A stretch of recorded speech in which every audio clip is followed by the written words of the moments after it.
jusqu'au bout, en fait. Voilà. Alors, Attaque 22, avec des organisations du collectif Climat, donc on a échangé, hein. On vous remercie d'être venu témoigner ce jour de votre soutien aux deux manifestants qui sont, je le rappelle, dans le coma, aux blessés de Sainte-Soline, de celui aussi du mouvement des retraites, et puis enfin d'être là aussi pour la fin des violences policières. Bon, peut-être à Lannion on n'en a pas, mais bon, ailleurs, eux, ils savent que... Il y en a bon. À Lannion? Ah oui, il y a quelqu'un qui se fait tuer par les flics. Ah, ben ça, je savais pas, toi. Non, c'est pas rigolo du tout. Ce soir, donc, nous voulons aussi témoigner de notre soutien à Morgane Large, qui vient une nouvelle fois d'être victime d'une tentative de sabotage de sa voiture. Ouais, il faut l'applaudir, en fait, ouais. Alors, une fois encore, sa vie a été délibérément mise en jeu. Une fois encore, une petite frappe de l'agroalimentaire a sévi. Une fois encore, quelques responsables économiques et politiques entretiennent dans les campagnes un climat de haine et de dénigrement envers les journalistes, comme ils le font depuis déjà très longtemps, contre les militants environnementaux.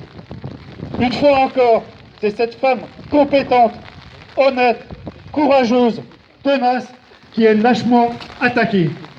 En fait, c'est plus qu'un soutien à Morgane Large que nous nous demandons, c'est une mobilisation générale pour la défense de la liberté de la presse et de la liberté d'opinion. Je pense que la presse ne se produira pas là.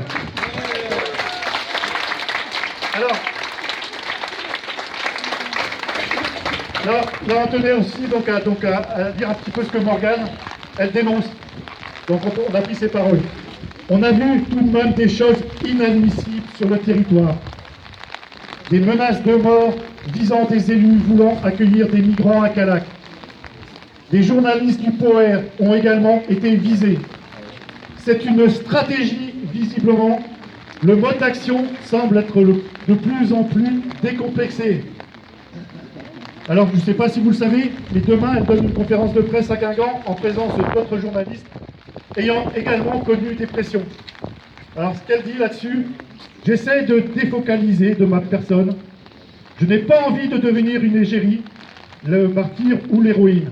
Je veux que mes collègues puissent parler pour que l'on puisse rendre compte d'un climat global inquiétant. Voilà ce que dit Morgane Large, qu'on puisse rendre compte d'un climat global inquiétant.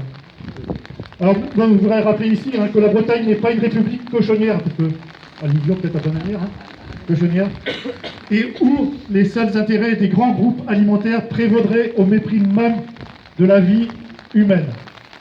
Et puis, alors là je vais finir parce que là je suis aussi dans l'intersyndicale, il y a la violence psychologique de la part d'élus de la République, ça c'est grave comme quelque part aussi, dont celle qui vient d'être victime, les représentants syndicaux de l'intersyndicale de Lannion, dans le cadre de l'action menée au SMITRED.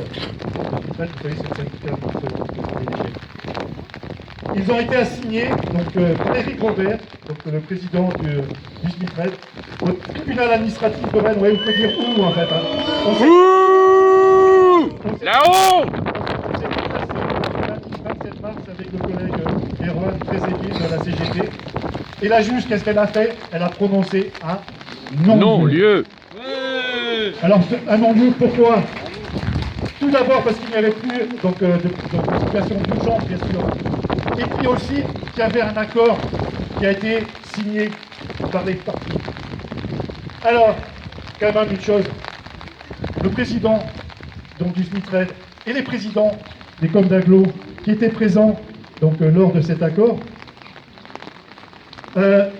ils en ont rien à faire de cet accord. Ils se sont assis sur cet accord cette semaine. Parce qu'ils nous avaient dit que les poubelles ne seraient pas ramassées cette semaine, ils nous avaient dit que les centres seraient fermés aussi. Et que nenni. Et donc tout cet accord a été donc lié par ces élus. Alors, là je vais finir. Vous voyez, vous pouvez dire où en fait. Parce que c'est vraiment de la part d'élus de la République, c'est lamentable. En fait, il faut que tout simplement, comme le président Macron, il passe en force. Et là, je vais passer donc la parole à Isabelle. Là, Isabelle, oui. On va essayer de passer les tours, parce que là, ça mouille aussi pas mal. Et après, il y aura peut-être d'autres prises de parole si vous en essayer.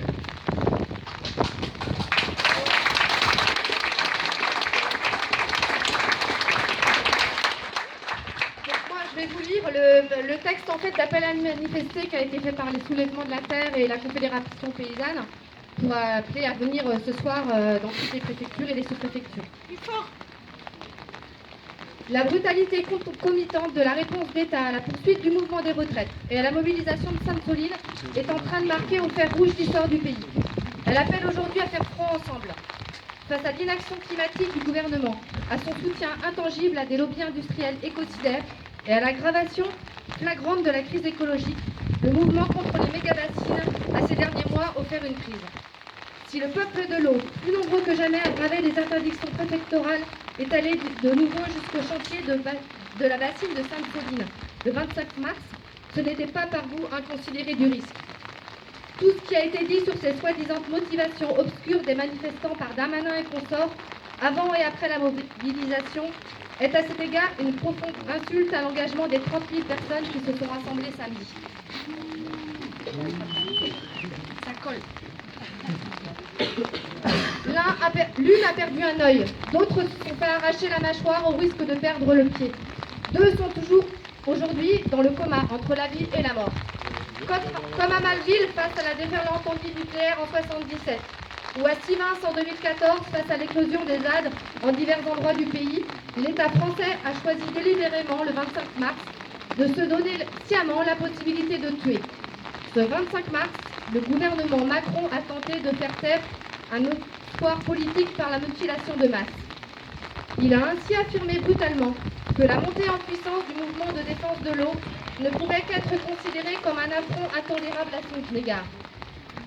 Depuis des années, ce mouvement réitère avec pourtant les demandes d'ouverture d'un réel dialogue avec les habitants des territoires, les paysannes et les paysans, les associations environnementales. La seule réponse gouvernementale à ces issues au conflit aura été la terreur. Cette violence sourde face au mouvement écologiste est la même que le gouvernement Macron a déployée pour mater les Gilets jaunes en 2019. Et aujourd'hui, contre le peuple qui persiste à refuser la réforme injuste des retraites. C'est aujourd'hui cette réduction du champ politique à la grenade, ces cow-boys en roue libre, en quad ou en moto, qui vont jusqu'à inquiéter les institutions internationales. À cette violence de rue, Darmanin ajoute aujourd'hui la persécution légale des mouvements organisateurs avec l'engagement d'une procédure de dissolution à l'encontre des soulèvements de la terre. De Sainte-Soline, ce week-end, nous retenons aussi, heureusement, les tracteurs paysans qui déjouent les escortes de police. Le camp qui surgit des champs au milieu du dispositif. Les camarades des 4 continents, les animaux géants et les danses, la foule de tout âge qui serpente dans les champs à l'infini. Son courage, sa solidarité, inouïe face à l'adversité. Toute cette force est encore en nous et nous la retrouverons. Mais elle est aujourd'hui profondément entachée par les chairs mutilées, par ces vies encore en suspens. C'est pour nos blessés, pour leur rendre hommage, appui, pour que cela cesse qu'il y a un impératif à se retrouver de nouveau dans la rue. Non pas concentrés sur une même prairie cette fois, mais partout dans le pays, devant les préfectures, bien plus nombreux et nombreuses encore. Alors nous continuerons à manifester contre la réforme des retraites. Alors que nous continuerons à converger pour arrêter les méga-bassines, nous sommes rassemblés ici devant la sous-préfecture en soutien de manifestants dans le coma, aux blessés de Sainte-Soline et au mouvement des retraites, pour la fin des violences policières, pour la dissolution de la Bravem et l'interdiction des grenades GN2L. Alors, je crois que je vais laisser la parole maintenant parce qu'il y a un témoignage de personnes. Effectivement, le micro est ouvert, on pourra donc aussi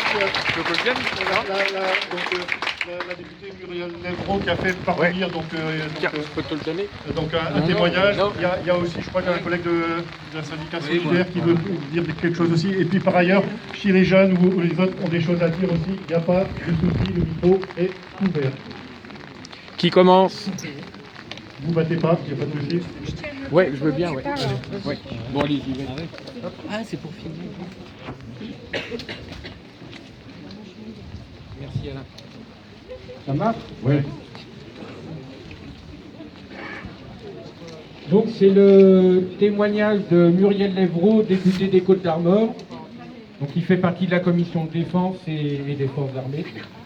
Donc depuis 3 semaines, la répression...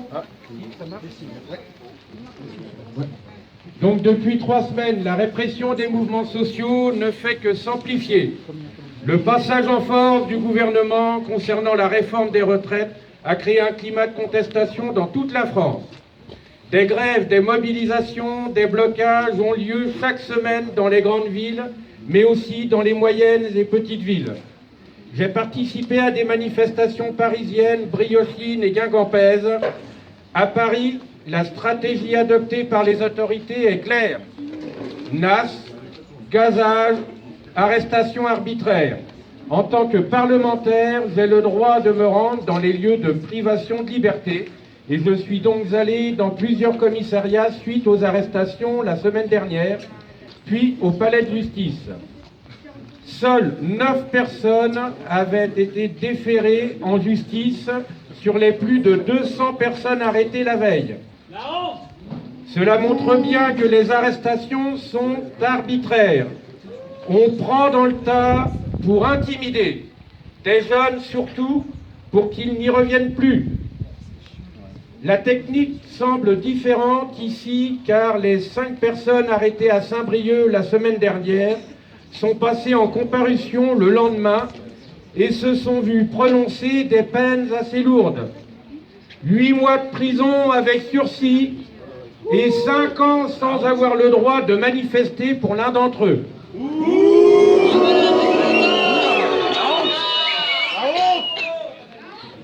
Cette technique répressive ne va faire qu'augmenter la détermination des citoyens.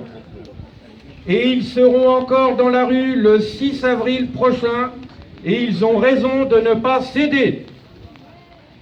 Le week-end dernier, je me suis également rendu à Sainte-Soline. Lutter contre la privatisation de l'eau est une cause juste.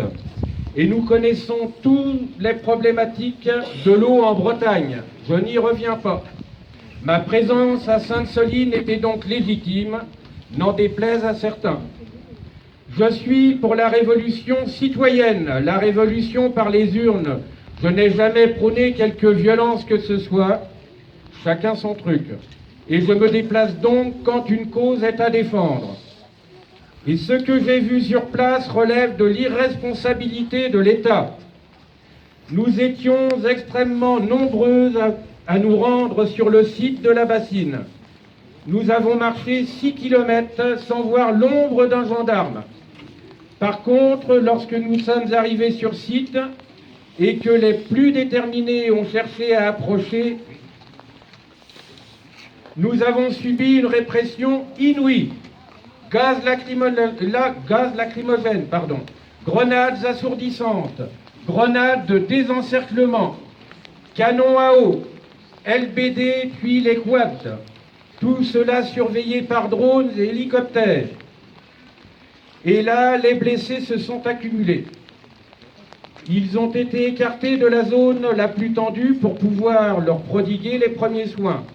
Et les blessés les plus graves avaient besoin d'être évacués d'urgence. Mais les secours n'ont pas eu le droit de se rendre sur zone soi-disant, parce que la zone n'était pas sécurisée.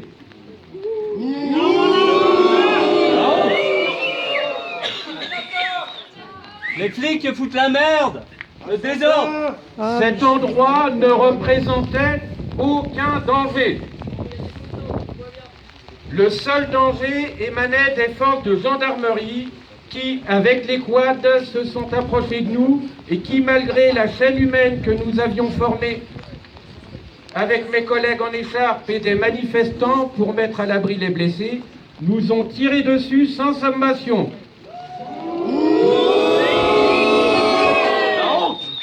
Ils nous ont visés et ils ont tiré.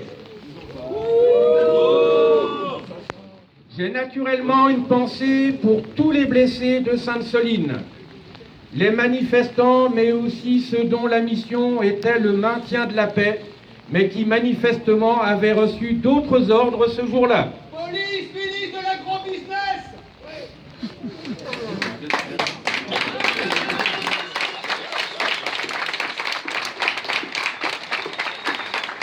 C'est donc bien aux donneurs d'ordre que cette mobilisation de ce soir est adressée. À celles et ceux du gouvernement qui, au lieu d'œuvrer pour la désescalade, attisent les tensions, méprisent la majorité des Français qui s'opposent à la réforme des retraites et aux projets contraires au bien commun et aux vivants. C'est bien parce qu'il y a urgence à agir que les tensions montent, urgence à partager les richesses et urgence à enclencher la transition écologique. C'est pour cela qu'on nous traite d'extrémistes ou d'éco-terroristes. Le poids des mots est très important pour modeler l'opinion. C'est la raison pour laquelle certains journalistes, eux aussi, subissent des pressions. Après Le Power et France 3 Bretagne, c'est maintenant sur Radio Crest-Braise qui pèsent des menaces. Ce climat est particulièrement inquiétant et parfaitement entretenu au plus haut sommet de l'État, quand M. Darmanin annonce vouloir dissoudre les soulèvements de la terre.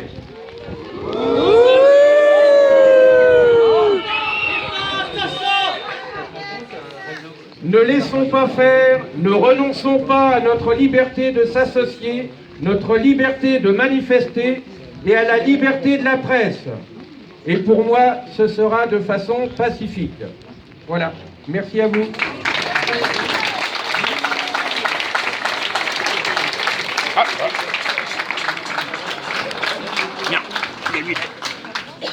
Au nom de Solidaire, je voulais parler d'un autre type de violence, des agressions fascistes contre 4 militants et militantes de Solidaire 56 à Lorient.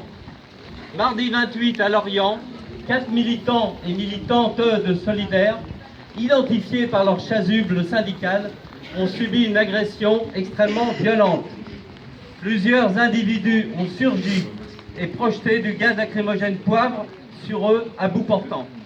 Une militante a reçu un coup de poing dans le visage, puis l'un d'entre eux a braqué une arme à feu sur 2 de nos militantes.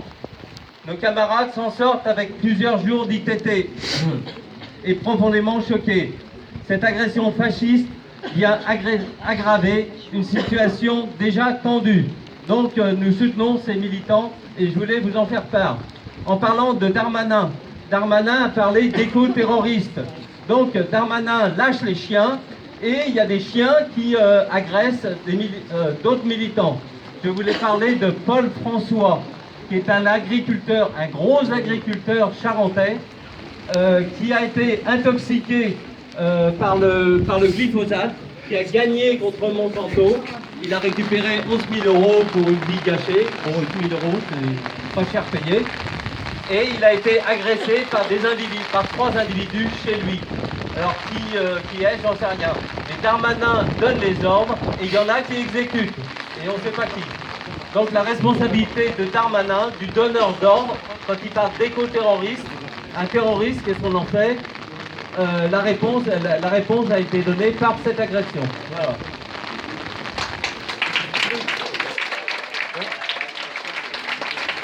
Je sais pas si quelqu'un veut Vous m'entendez? Oui. Un peu plus fort. Ah, ok. Je vais vous lire un texte des parents de Serge face au tribunal médiatique. Je ne sais pas si vous l'avez vu tourner. Notre fils Serge est actuellement hospitalisé avec un pronostic vital engagé suite à la blessure occasionnée par une grenade GN2L lors de la manifestation du 25 mars 2023 organisée à Sainte-Soline. Nous avons porté plainte pour tentative de meurtre, entrave volontaire à l'arrivée des secours et pour violation du secret professionnel dans le cadre d'une enquête de police et détournement d'informations contenues dans un fichier de leur qualité. Suite aux différents articles parus dans la presse, dont beaucoup sont inexacts ou mensongers, nous tenons à faire savoir que, oui, Serge est fiché S comme des milliers de militants dans la France d'aujourd'hui. Oui, Serge a eu des problèmes judiciaires comme la plupart des gens qui se battent contre l'ordre établi. Oui, Serge a participé à de nombreux rassemblements anticapitalistes, comme des millions de jeunes dans le monde qui pensent qu'une bonne révolution ne serait pas de trop. Et comme les millions de travailleurs en lutte actuellement contre la réforme des retraites en France. Nous considérons qu'il ne s'agit là nullement d'actes délictueux qui saliraient notre fils, mais que ces actes sont au contraire tout à son honneur. des parents de Serge le samedi 29 mars 2023. Voilà. Merci. Merci à toi. Il n'y a pas de prise de parole. Ouais. Je vais prendre la parole aujourd'hui, non pas en tant qu'étudiant à Lannion, mais bien en tant que Français. Tout le monde ici sait pourquoi on est là. Ces policiers, soi-disant de la Bravem, ceux qui héritent directement de ce qu'on appelait les voltigeurs, qui ont massacré Malik Oussekine il y a de cela plusieurs dizaines d'années, aujourd'hui encore, on fait de nouvelles victimes. Ils ne sont pas dans le même état, encore heureux, que Malik Oussekine, mais en revanche, il y a eu plein d'autres victimes. Et Rémi Fraisse. En revanche, étonnamment, les politiques se tardent à dire que non, ce ne sont pas les voltigeurs, ce ne sont pas la Bravem, mais ce sont bien les militants. Ceux qu'ils appellent également les éco-terroristes. Ce sont apparemment bien eux qui sont les responsables de toutes ces violences. On parle de 4000 grenades de désencerclement par heure. Une scène digne de la guerre. Des témoignages, des traumatismes, des gens qui sont traumatisés par ces affrontements. On ne parle pas là d'un simple combat pour l'écologie. On parle également là, et surtout, d'un combat pour la démocratie. Les éléments ne sont pas contre nous aujourd'hui. Le ciel pleure. Il pleure d'avance. Il pleure d'avance de l'état dans lequel le gouvernement laisse cette terre. Le drapeau français lui-même s'est mis tout seul en berne. Si c'est pas un signe que la démocratie n'existe plus, alors je ne sais pas ce qu'il vous faut.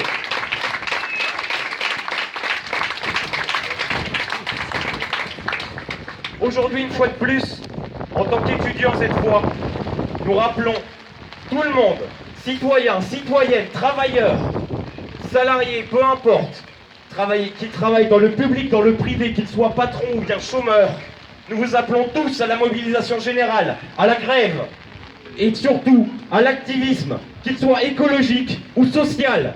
Parce que oui, c'est bien la société qu'il faut changer. C'est ce gouvernement qui pose problème, et non pas ces militants qui sont là pour porter la voix de tous.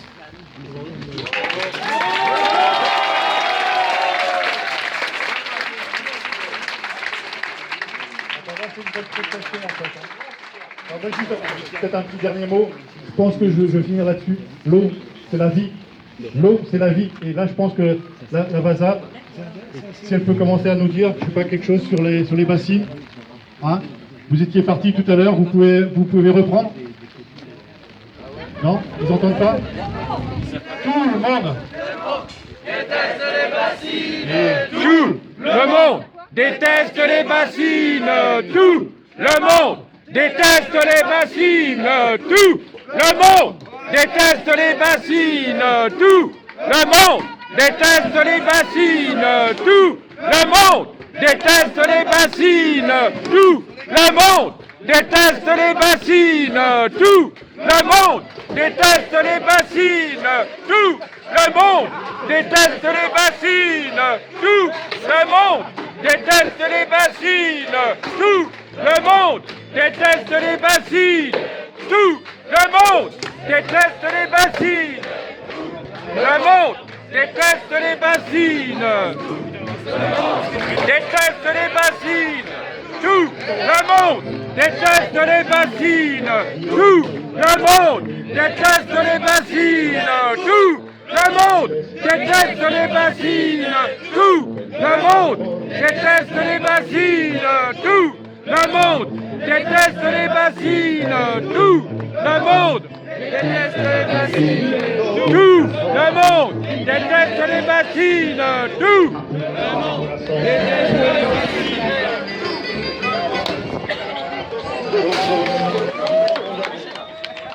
Ah, on finit avec ça.